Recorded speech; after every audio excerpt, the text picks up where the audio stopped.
The rains stopped Monday, and we're now getting a sense of the damage. Let's start by looking at this drone footage of the flooded area in the U.S. state of Louisiana. These areas have gotten about 63 centimeters of rain since last week, inundating streams and creeks that flow into larger rivers. At least 6 rivers have hit record levels. One of those rivers hit almost 2 meters above its previously recorded high water mark. Sunday, the U.S. President Barack Obama signed a disaster declaration for the area. That means federal resources will be available to help with the recovery. The U.S. Coast Guard and the Louisiana National Guard are working around the clock, rescuing stranded people. Local authorities are calling it a, quote, all hands on deck situation. Mobile phone infrastructure has been heavily damaged. That's complicating rescue efforts. Law enforcement caution the death toll is expected to rise as rescue teams are able to get into some of the hardest hit areas.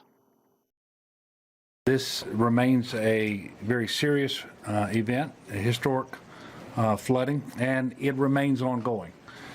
Today, the federal government, the president, granted an initial major disaster declaration. That was the governor of the state of Louisiana, who was forced to evacuate the governor's mansion after the basement flooded and power was cut off.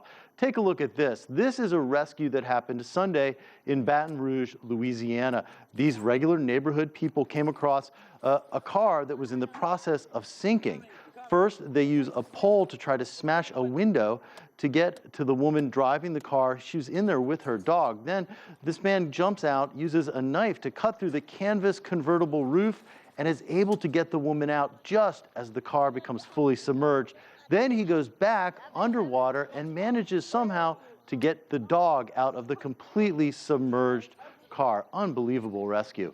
Forecasters say there could be more rain through the week in Louisiana, but it shouldn't add much to the flooding totals. But all that rainwater that has fallen throughout the region needs to make its way through the streams and rivers in the area. So even though the rain has stopped, some of these rivers will continue to rise.